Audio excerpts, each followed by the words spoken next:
Hey you all, it's Dayna from the Hardin County Extension Office, and we are here doing another series in our appliance videos with the Hardin County Public Library.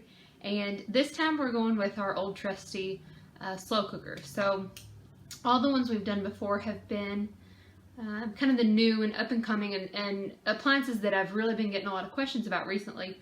But I don't want to discredit the fact that even though there are these really neat new appliances, that they don't always replace some of those things that we already have in our cabinets. So we're going to talk about the slow cooker. I'm going to just very quickly kind of talk about the benefits of a slow cooker and some tips and tricks and things like that. And then what I'm going to do is actually kind of tie this, because of the time of year, in with some turkey safety as well, and some different things that you'll want to do to prepare your Thanksgiving meal. And then I'm actually going to make a turkey in the slow cooker. So I debated on what to do with that. I thought about doing some leftovers with your turkey, because that's a question I get a lot of. I'm really tired of eating turkey sandwiches. What else can I make? But I really thought that tying it in with the slow cooker video portion and just doing a turkey breast in the slow cooker, because that's not traditionally a method that we think about a lot. But it actually can be a really good way to get a tender, juicy turkey. And can it be any easier than putting it in your slow cooker and walking away? So that's our plan for today. We're going to talk slow cooker safety first. I'm going to show you a couple pictures throughout this video and towards the end, and then we'll do turkey safety a little bit more at the end. So I'm going to have to apologize just in advance for the fact that I am so out of breath. That is part of this pregnancy, is that I'm pretty sure my child is up in my ribs. And so if you see me taking horrible breaths or things like that, it's because I'm out of breath so easily because of that. So there's your fair warning of how this video is going to go, but we will get started anyway. So slow cooker, all kinds of brands, all kinds of different types. We typically see them in 4 to 6 quart, but there are 1 quart versions. There's even smaller ones now, and now we see larger ones. So, but for the most part, 4 to 6 quart is what's going to feed your family. When you look at purchasing a slow cooker, there's a couple of different things. So one of the benefits is, unless your slow cooker has somehow cracked or your cord is bad or something like that, you can use an old one. One of the ones that my mom has is, I think possibly from before her wedding, and it still works just fine. Now, there are advantages to some of the newer ones. One of those big advantages being the crock is now removable, whereas a lot of slow cookers used to be one piece. Typically see more settings, maybe in a digital format, maybe even more settings than just that traditional off, low, high, or low, high, and warm. But you'll even still find brand new ones that still, that's all they have. Maybe they have a dial or something like that, that you have those 3 settings and you walk away. Or you have those 3 settings for temperature, and then you have the setting for time. And so there's several different configurations of the slow cooker you may get, and just figure out what works for you. So this is the one that we have here at the office. It is fancier than the one that I use personally at home. I still have one of the dial ones, and I like it just fine. But one of my favorite things about the slow cooker is it doesn't matter. You can get the fanciest configurations you want, but it still is just so simple. You are working off of high, low, and a number of hours, basically. So several different things about using your slow cooker, and one of those is that it doesn't heat up your house. And so we tend to think of slow cookers this time of year because we think of those soups and those stews and those hearty meals, and how easy they are to do in your slow cooker. But since it doesn't heat up your house, you can use your slow cooker all summer long. You know, when you're busy with soccer games and baseball and all of those things, there's nothing better than coming home to a meal that's already done. And your slow cooker is the best way to do that. So, doesn't heat up your house. It uses less electricity than your oven, so it also is a good way to save some money on your bills, which is always a positive, right? And then some of the other things is it's just so easy, right? Clean up. You have this one dish, and you can even make that easier on yourself. They make liners now that you would just Pop in, throw your food into it, do your cooking, and then when you're done, you remove that liner. It kind of looks like a shower cap almost, a disposable shower cap. Remove that liner, toss it, and throw it away. Another thing you can do to make cleanup a little bit easier is you actually can spray the inside of your slow cooker with some non-stick spray before you put your food in and things like that. One of the benefits to the slow cooker is it's not going to burn your food, and most things shouldn't stick, but sometimes if we don't have enough liquid or something like that in a recipe, they could. And so non-stick spray is a really easy way to just make that one step a little bit easier on you. Another advantage of a newer one, like I said, the fact that this is removable. This is just a glazed earthenware bowl, basically. Some sort of ceramic type bowl, and so it can go in the dishwasher as well. So really, you can't get much easier than that. So using your slow cooker to start, you always want to make sure before every time that your bowl is not cracked. I always am telling people, make sure your crock is not cracked. Remember that kind of tongue twister almost. Because that is when we see some safety issues, things like that. And then you always want to check your cord, right? Just make sure that your cord looks good, it's in good shape. And then you want to make sure that your area around your slow cooker is clear of any sort of debris or anything like that. You don't want towels or paper towels or anything like that lying around. So, ironically, we hear a lot about people being scared of slow cookers. They hate the fact that they're plugging it in and they leave all day long. But the point of slow cookers is to plug it in and leave all day long. And so any slow cooker that's on the market has been tested for that. That's the reason they were made, is to cook your food in a really low, slow setting. And so they are safe if you make sure that there are some safety measures taken, like making sure the area is clean and your cord is, things like that. Now, there was a popular TV show, a year ago, that this poor appliance got an awful, awful reputation from. But if you watch the episode, they didn't make sure that all the safety measures were in place, right? They were given a very old slow cooker, and if I remember right, the cord was old and broken a little bit. And so the cord actually is what started that fire. And so that is avoidable. Slow cookers are safe. Don't worry with things like that happening as long as you're taking the right measures. And so the other thing is you're going to have a lid. That's the whole way it cooks, right? We secure this lid. You want to make sure that is on there correctly and on there tight, because that's actually going to create our seal to make our steam, which cooks our food. So you also want to make sure that your vent is free of cracks as well. And then if you have a newer model, your lid is also going to have a vent. And so you want to make sure that is clean as well and free of debris. So you can use a pipe cleaner or something like that you can kind of see that mine has nothing in it as it goes, the different colors there in the background.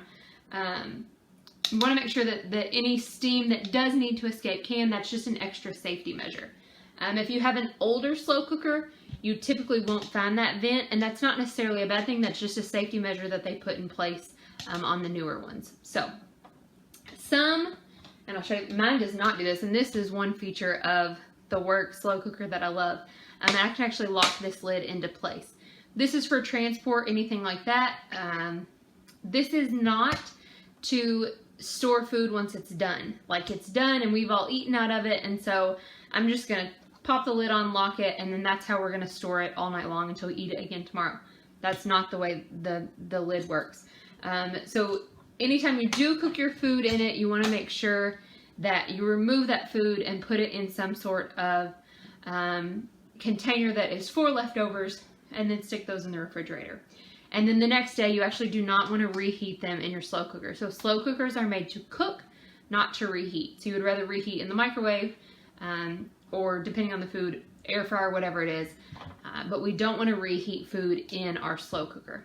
So it just doesn't get there quickly enough without, again, just completely re-cooking your food. And that's not what we want.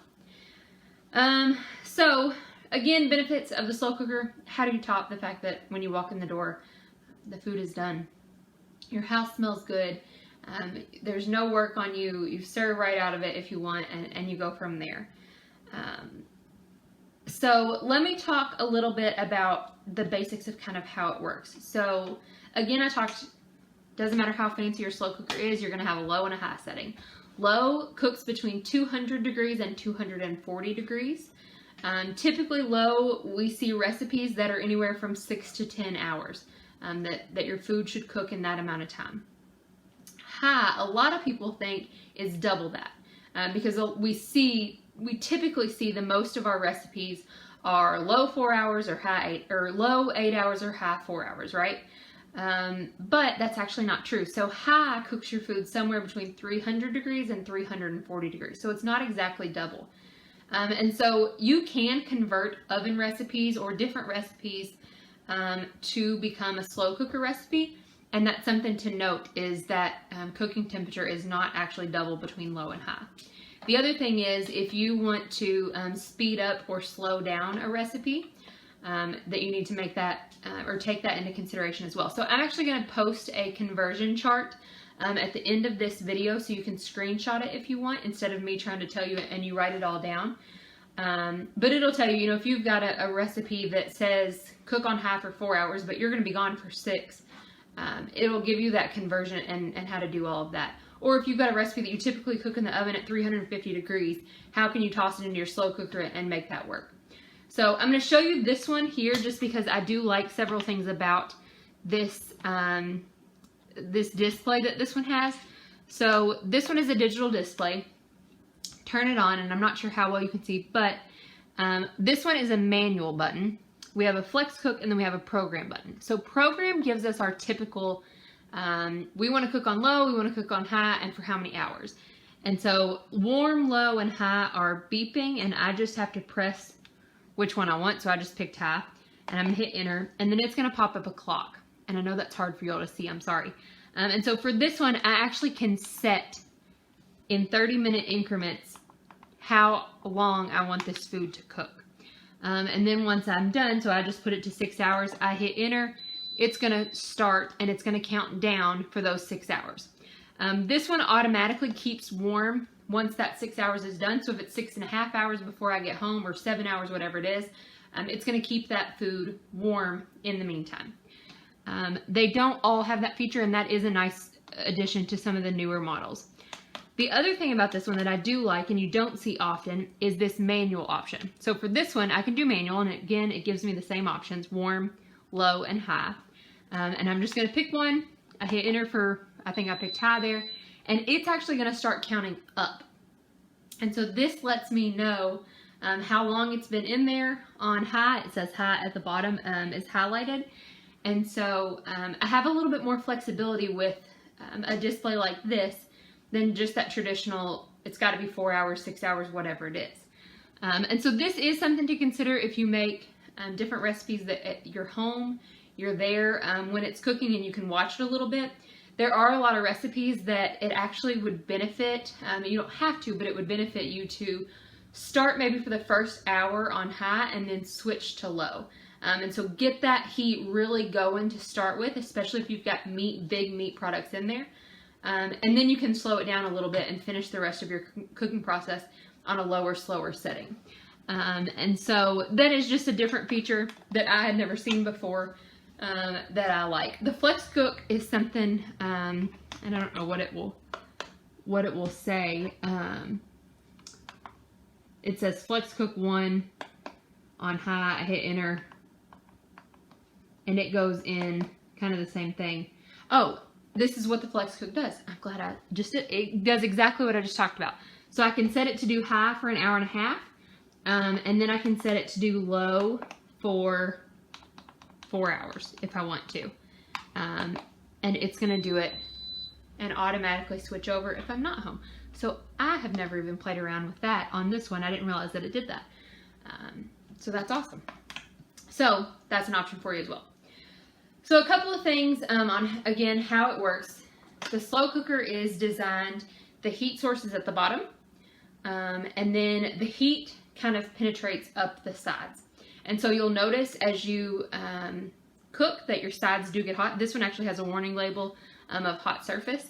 And so your handles are typically made out of some sort of plastic or something else that don't get hot, so you are able to move it if you need to. But your base and your actual appliance sometimes do get very warm, so that's something to watch out for.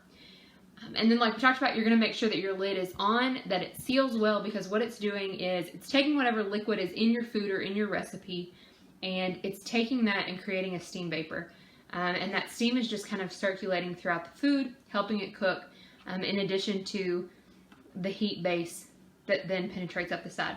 One thing to note, and I get this question all the time, is, okay, I want to make a roast, right? We tend to think of roast in slow cookers a lot.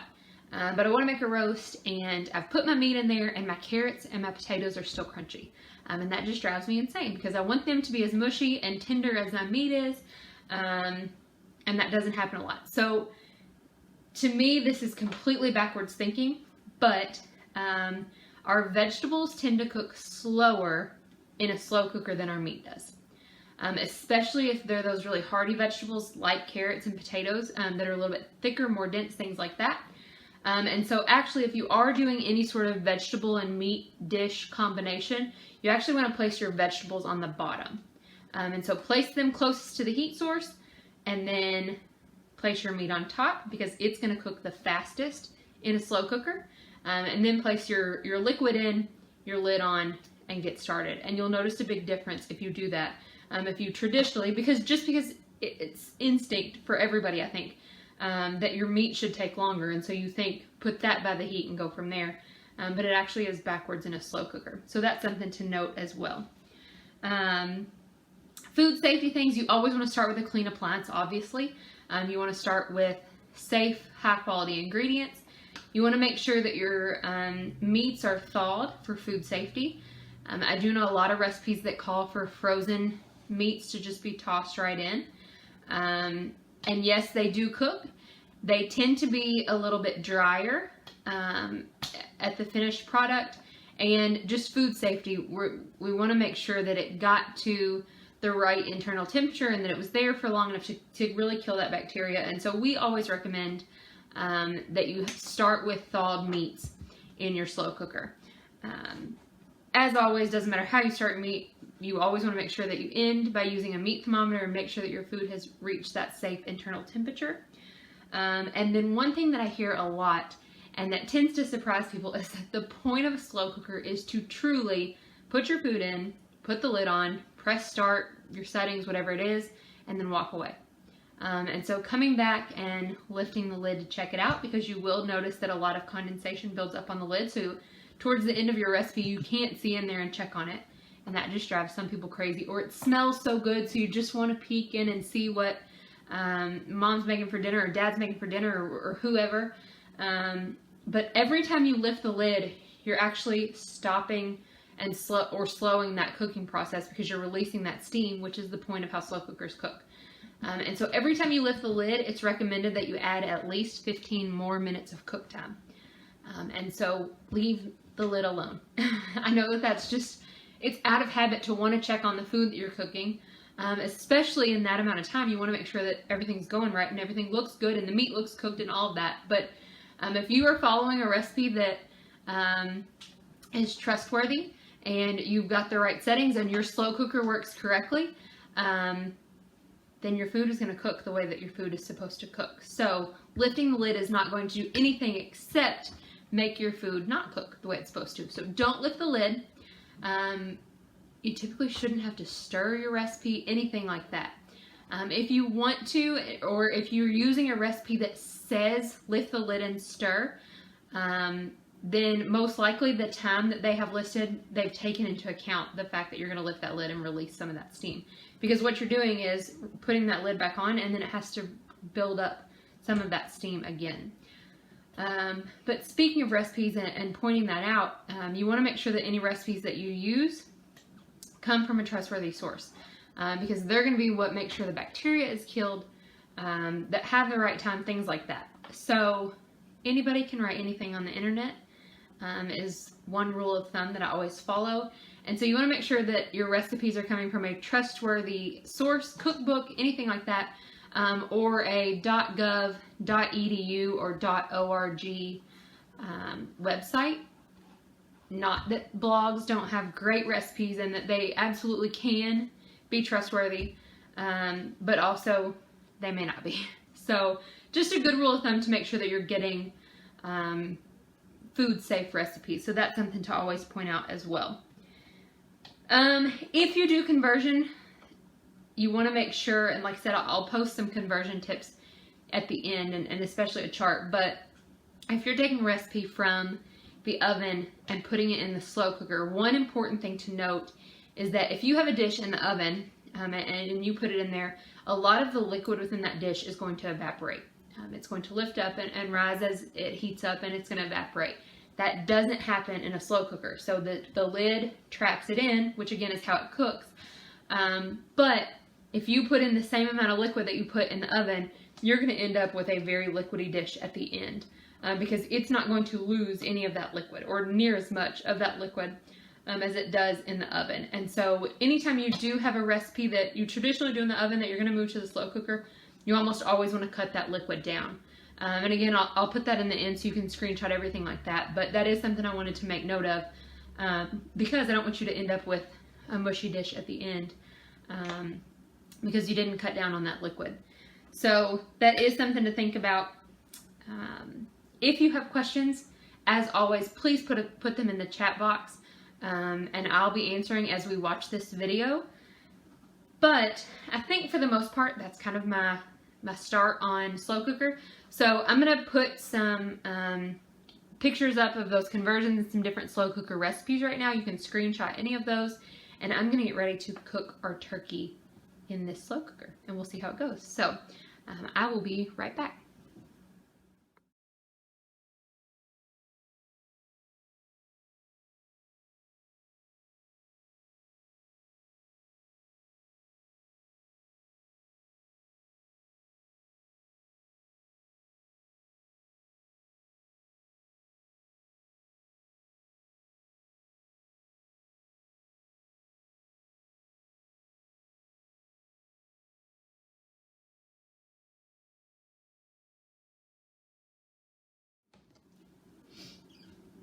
Okay, so we are going to do this portion talking about turkey safety. So talk a little bit about the food safety piece, some tips and tricks you may want to try just very quickly.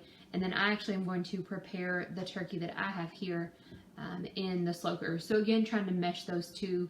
We wanted to keep up with the appliance theme, but also talk about, you know, the relevance of this type of year, or this time of year, with the holidays coming up, and traditionally we see so much turkey cooked. So I just wanted to address some of the questions that I tend to get a lot at the Extension Office, and to let you know that anytime between now and Thanksgiving that you have questions about how to prepare your turkey, thawing your turkey, anything like that, please don't hesitate to send those questions my way, either by calling the Extension Office or by sending me an email, and I'll have the contact information for both of those at the end of this. But just wanted to go ahead and address some of those frequent questions that I tend to get. As always, the major one is, when do I need to thaw my turkey? So I bought this huge turkey, and I need to know when I need to put it in the fridge so that on Thanksgiving Day I'm not stressed because I go to try to cook it and it's still partly frozen. And so there's a couple of different ways that you can do this. There's 3 safe ways you can thaw your turkey. First one is the one we typically think of, and that's in the refrigerator. The rule of thumb for thawing your turkey in the refrigerator is to give it 24 hours for every 4 to 5 pounds. And so if you've got a 6-pound bird, just a little over a day is what you're going to need for that bird to be completely thawed.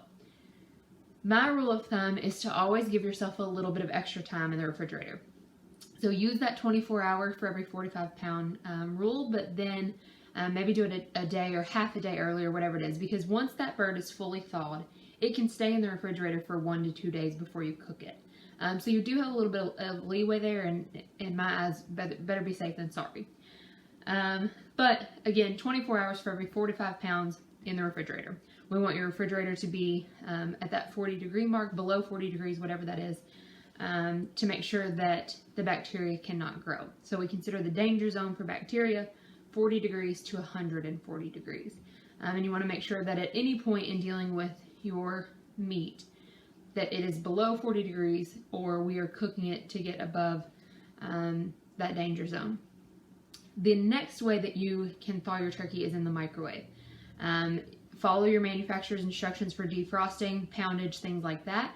The thing to note about thawing in the microwave is that it must be cooked immediately. So you have no leeway there on doing that early, going ahead and thawing it and then sticking it in the fridge, anything like that. And part of the reason for that is they can't guarantee when you thaw it in the microwave that part of that bird doesn't heat up enough to essentially partially cook it. And then if you do that, there's no safe way to keep the bird out of the danger zone. So if you're going to thaw in the microwave, that's a perfectly safe way to do it. Follow your manufacturer's instructions, but that bird must be then cooked right away. And then the third way that is safe to thaw your turkey is in cold water. So you need 30 minutes per pound is how long you would need that bird to be in cold water. And then you also need to change the water every 30 minutes. And that is because that temperature as it sits out is going to rise, obviously, and we need to make sure that that water is, again, cold enough to keep it out of the danger zone for bacteria. And so we change that water every 30 minutes, and it's 30 minutes per pound to figure out how far out you need to set that bird in the cold water. So those are the 3 safe ways. Any are perfectly fine, whatever works best for you and your family. But again, just some differences on what you need and what your time frame looks like for cooking your meal. No matter how you cook it, and I'm going to put a couple of different charts at the end. I'm going to put a roasting chart, and then there's some alternative ways. So you can air fry your turkey. We do have people who deep fry their turkey. There are some tips for doing that safely. We're going to do it in the slow cooker. All kinds of different ways that you can cook a turkey. Doesn't matter how you cook it. Every single method, the minimum internal temperature of that turkey has to be 165 degrees. So doesn't matter how long you cook it, how short you cook it, whatever it is, whatever your recipe calls for. There are all sorts of recipes all over the place that tell you different things. Do whichever, but make sure you are using a meat thermometer. You are inserting that into the bird where it's fully surrounded by meat, and that it is reaching 165 degrees. Another thing to know is if you stuff your turkey before you cook it, first of all, that's going to take longer to cook with the stuffing inside. And second of all, you also need to check the internal temperature of that stuffing separately from the internal temperature of the bird. And it needs to reach 165 degrees as well. It is perfectly safe to cook a stuffed turkey. People have been doing it for years. And again, as long as you're using that meat thermometer and it's reaching the right temperature, you absolutely can do it. But if you've never stuffed a turkey before and you're just kind of getting into it and you're worried about it, I always recommend make your stuffing separately, and you can stuff your turkey after both portions of that are cooked.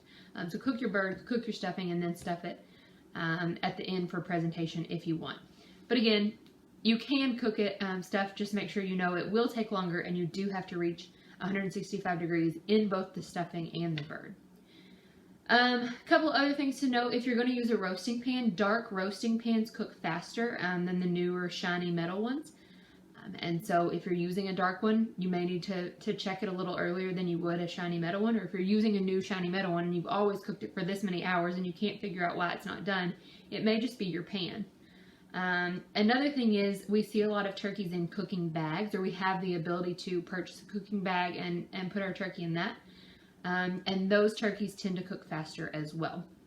So on the alternative side to that is if you are trying to speed up your cooking process, maybe you're in a bit of a rush, you can use a dark pan, cooking bag, something like that. There are some ways that you can help your bird cook just a little bit faster. But whatever it is you're going to do, you want to make sure that it reaches 165 degrees. Another thing to note is that we see a lot, we think about, especially whenever we've got things on cutting boards, things like that, we see people that want to wash their food. We wash our produce, we're so used to that with our fruits and vegetables, but we actually do not want to ever wash our meat. So that actually increases our chance of spreading bacteria and cross-contamination. And so your meat does not have to be washed before you cook it. So that's something to note as well. I'm going to show, I don't have my tripod here at home, and I'm a little bit unexpectedly remotely working, and so I'm going to show you the breast that I have. I do just have a very small breast because I don't need a large bird. And since I am doing it in the slow cooker, I wanted to find one that would fit the actual whole breast. If you do it in the slow cooker, a lot of times we do recommend that you cut it up into parts or quarters or things like that, but you can do it whole. You just want to make sure that it's the right size. And so for me, I just bought a 3-pound breast. And it is, and I'm going to show you this and try to do this as seamlessly as I can. My breast, you can see, hopefully, already has netting around it. And then I'm going to stick it in the slow cooker. So a lot of people you'll see have netting around their birds, or they tie their birds. We think a lot about the legs being tied together. This just helps to, if you are stuffing it, keep that in, keep legs from flying, things like that. It's not a requirement at all, but we do see that. And if you purchase a bird and it comes with that netting on there, not the netting that comes around the package, because typically we do see a yellow or certain color netting around the plastic portion, but we then see a netting on the actual meat itself, the raw meat. And so you can leave that on there. You can cook it with that. If you wanted to remove it to do your basting or whatever it is you're going to do, that's perfectly fine as well. But just note that it is okay to have that in there. So what I'm going to do, I have this boneless breast. I'm going to put it in the slow cooker, and I'll show you pictures kind of as I do this so that you don't have to listen to me talk anymore. I'm going to put it in the slow cooker. I'm going to add some water. You could also add broth if that's what you would rather have, just for some better flavor. And then I'm going to cook it on low. So typically if I was going to use a 6-pound bird, I would want to cook it on low for about 7.5 hours. But since I just have a 3-pound breast, I'm going to start at about 3.5 hours and go from there. And then I'm going to add in, I'm going to just season it a little bit before I start. Nothing too fancy. I'm going to throw some thyme and rosemary and things like that, and I'll put the recipe at the end. As always, if you have questions, please ask them. That is what I'm here for, is to answer them or do my best to answer them. And I wanted to point out that if you have questions on Thanksgiving Day, that even though the extension office is closed, or many of your traditional ways to get answers, if you just don't feel comfortable with the answers that you're finding on the internet, or you want an answer right away, there actually is a national turkey hotline through the U.S. Department of Agriculture, and you can call that anytime, 24 hours, on Thanksgiving Day even, and ask your turkey preparation questions. So we tend to see, unfortunately, a lot of food safety issues on Thanksgiving. We feel like there's so much pressure to make this great meal, and you've got to do the meat and the sides and all of this, and time it all right and use your oven correctly and all of those things.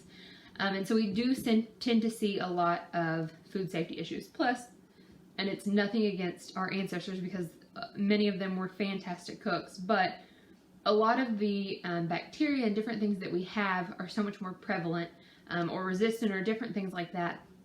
And we just have totally different cooking methods now. Our appliances cook a little bit different than we used to. And so a lot of our family recipes that we've done for years and were done for years before us maybe need to be updated just a little bit on a food safety scale. And so we do, again, tend to see some issues on Thanksgiving. And so we are trying to help you avoid those because we want your family to enjoy the meal and stay healthy as they enjoy it as well. So please don't ever hesitate to ask any questions that you have. Better safe than sorry always. And we'll get your family a good Thanksgiving meal that you have prepared and can be proud of, and will taste good and be food safe as well. So again, I'm going to have some pictures here at the end with different recipes, things like that. I'll plug the National Hot Turkey hotline, and I will put the Extension Office information as well as my personal email to please ask any questions that you may have. Thank you all for watching, and again, if you have questions, let us know. Thanks.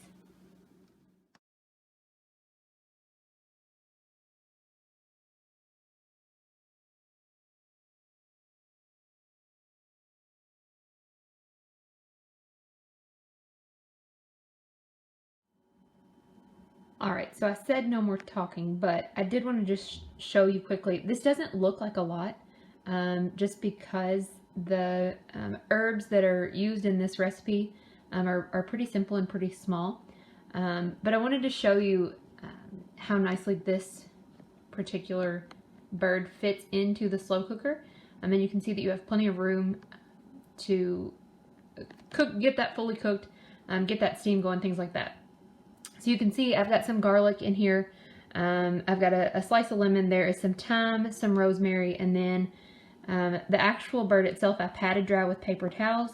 I coated it in salt and pepper, and then I just lathered on an herb butter that again has that garlic, thyme, salt, and pepper in it as well. It doesn't have the rosemary. The rosemary is just in the actual slow cooker itself. But it doesn't look like a lot, but it also isn't supposed to look like a lot while it's in the slow cooker. This is not the part where you worry about presentation. And so I did add water to the bottom of mine. The recipe that I was looking at didn't require the water, but I did add that just for a little bit more moist of a bird, since I'm just doing the breast and things like that. I didn't add a lot. I did a little bit less than half of a cup. And so I'm going to put the lid on this and start it on high at first. I'm going to use that flex cook option there, and I'm going to do an hour on high just to really get that bird heated up, and then I'm going to slow it down to low for another 2 to 2.5 hours, and then we will see how it does.